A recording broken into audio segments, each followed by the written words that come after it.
Hi guys, welcome back to my channel. మనకు central government సంబంధించిన సంస్థ నుంచి ఇంటర్మీడియట్ అలాగే డిగ్రీ అర్హతతో పర్మనెంట్ క్లర్క్ పోస్టులు అయితే భర్తీ చేయడానికి నోటిఫికేషన్ అయితే రావడం జరిగింది.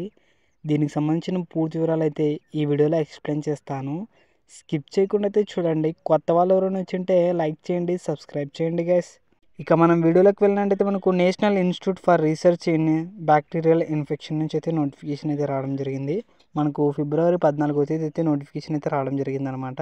అలాగే పోస్టులు ఎసెన్షియల్ క్వాలిఫికేషన్ చూసుకున్నట్లయితే మనకు అసిస్టెంట్ పోస్ట్కి గాను శాలరీ చూసుకున్నట్లయితే 35,000 అయితే పర్ మంత్కి పే చేస్తారన్నమాట. ఇక్కడ ఏజ్ లిమిట్ చూసినట్లయితే 18 సంవత్సరాల నుంచి 30 సంవత్సరాల వరకు వయసు ఉన్న వాళ్ళకైతే ఈ జాబ్ అయితే అప్లికేషన్స్ అయితే పెట్టుకోవచ్చు. 3 పోస్టులు అయితే భర్తీ చేస్తున్నారు. యువర్ వాళ్ళకి 2, ఎస్సీ వాళ్ళకి 1 పోస్ట్ అయితే భర్తీ చేస్తున్నారు. దీనికి క్వాలిఫికేషన్ చూసినట్లయితే డిగ్రీ అయితే పాస్ ఉండాలన్నమాట, ఎనీ డిగ్రీ. ఇక్కడ మీరు అలాగే knowledge of computer, MS office, power point మీద అయితే మీకు నాలెడ్జ్ అయితే ఉండాలన్నమాట.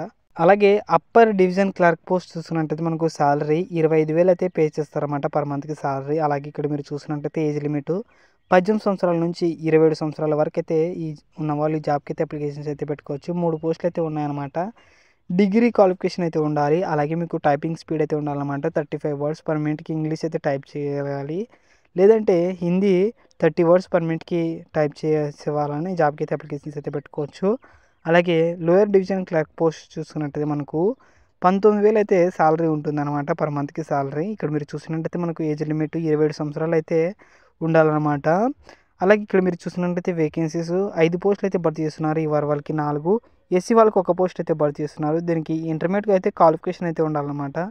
టైపింగ్ స్పీడ్ చూసినట్లయితే 35 వర్డ్స్ పర్ మినిట్కి అయితే మీరు టైప్ చేయగలగాలి, లేదంటే ఇంగ్లీష్ అయినా హిందీ అయినా 30 వర్డ్స్ పర్ మినిట్కి అయితే type చేయగలనమాట.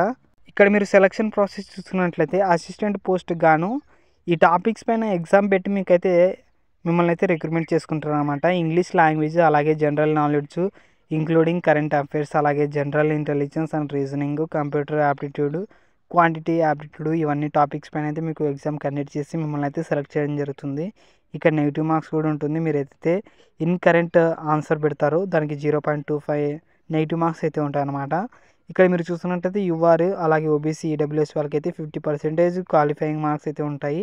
SC ST physical handicapped వాళ్ళకైతే 40% క్వాలిఫైయింగ్ మార్క్స్ అయితే ఉంటాయన్నమాట. అలాగే ఇక్కడ స్కిల్ టెస్ట్ అయితే ఉంటుంది, కంప్యూటర్ ప్రొఫిషియన్సీ టెస్ట్ అయితే ఉంటుందన్నమాట. ఇక్కడ మీరు చూసినట్టయితే 40 వర్డ్స్ పర్ మినిట్కి అయితే ఇంగ్లీష్ అయితే టైప్ చేయగలగాలి, లేదంటే 40 వర్డ్స్ పర్ మినిట్కి హిందీ అయినా టైప్ చేయగలగాలన్నమాట.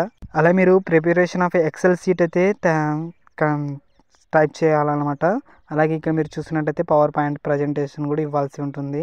మొత్తం మనకు 20 మార్క్స్ అయితే ఎగ్జామ్ అయితే కండక్ట్ చేస్తారన్నమాట. ఇక్కడ మీరు సెలక్షన్ ప్రాసెస్ అప్పర్ డివిజన్ అలాగే లోవర్ డివిజన్ క్లర్క్ పోస్టులు చూసినట్టయితే మనకు Tier 1లో కంప్యూటర్ బేస్డ్ టెస్ట్ అయితే ఉంటుంది. అలాగే Tier 2లో కంప్యూటర్ స్కిల్ టెస్ట్ అయితే ఉంటుందన్నమాట. ఇక్కడ మీరు చూసినట్టయితే ఇంగ్లీష్ లాంగ్వేజెస్, అలాగే general knowledge including current affairs, అలాగే general intelligence and reasoning, computer aptitude, quantity aptitude, ఇవన్నీ టాపిక్స్ పైన అయితే మిమ్మల్ని ఎగ్జామ్స్ పెట్టి మిమ్మల్ని అయితే సెలెక్ట్ చేయడం జరుగుతుంది. ఇక్కడ కూడా 0.25 నెగిటివ్ మార్క్స్ అయితే ఉంటుందన్నమాట. ఇక్కడ మీరు క్వాలిఫైయింగ్ మార్క్స్ చూస్తున్నట్టయితే యూఆర్ వాళ్ళకి, ఈడబ్ల్యూఎస్ వాళ్ళకి, ఓబీసీ వాళ్ళకి అయితే 50% ఆఫ్ క్వాలిఫైయింగ్ మార్క్స్ అయితే ఉంటాయి. ఎస్సీ ఎస్టీ ఫిజికల్ హ్యాండిక్యాప్డ్ వాళ్ళకి అయితే 40% ఆఫ్ క్వాలిఫైయింగ్ మార్క్స్ అయితే ఉంటాయి అనమాట. ఇక్కడ అలాగే స్కిల్ టెస్ట్ అయితే కండక్ట్ చేస్తారన్నమాట.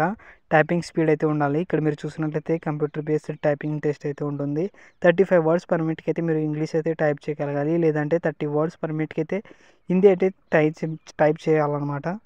ఇక్కడ మీరు చూసినట్లయితే మనకు సిలబస్ ఈ టాపిక్స్ పైన అయితే ఉంటాయి. ఇక్కడ క్లారిటీగా అయితే ఇచ్చినారన్నమాట. ఇక్కడ మీరు చూసినట్లయితే ఎవరు ఈ పోస్ట్కి అప్లై చేసుకోవచ్చు అంటే ఇండియన్ వాళ్ళు ఎవరైనా కానీ ఈ జాబ్కి అయితే అప్లికేషన్స్ అయితే పెట్టుకోవచ్చు అనమాట. ఇక్కడ మీరు చూసుకున్నట్లయితే ఎస్సీ ఎస్టీ వాళ్ళకైతే ఏజ్ రిలాక్సేషన్ అయితే ఉంది, 5 years. అలాగే ఓబీసీ వాళ్ళకి 3 years, ఫిజికల్ హ్యాండిక్యాప్డ్ వాళ్ళకి అయితే 10 years, ఫిజికల్ హ్యాండిక్యాప్డ్ వాళ్ళకి ఓబీసీ వాళ్ళకి అయితే 13 years, ఫిజికల్ హ్యాండిక్యాప్డ్ వాళ్ళకి ఎస్సీ ఎస్టీ అయితే 15 years అయితే ఉందన్నమాట. గైస్, ఈ జాబ్ అయితే వెరీ సూన్లో మనకు నా రిజిస్ట్రేషన్ సబ్మిషన్ అయితే వస్తుందన్నమాట. అప్లికేషన్స్ పెట్టుకోవడానికి నోటిఫికేషన్ అయితే డేట్ రాలేదు, దానికి రిలీజ్ డేట్ అయితే వస్తుందన్నమాట. అప్పటిదాకా వేచి ఉండాలి. దీనికి సంబంధించిన పూర్తి వివరాలు అయితే మన వాట్సాప్ ఛానల్ అలాగే బయోలో ఉన్న టెలిగ్రామ్ ఛానల్లో జాయిన్ అవ్వండి. అక్కడైతే మీకు ఇన్ఫర్మేషన్ అయితే ఉంటుందన్నమాట. ఓకే గైస్, లైక్ చేయండి, సబ్స్క్రైబ్ చేయండి, షేర్ చేయండి.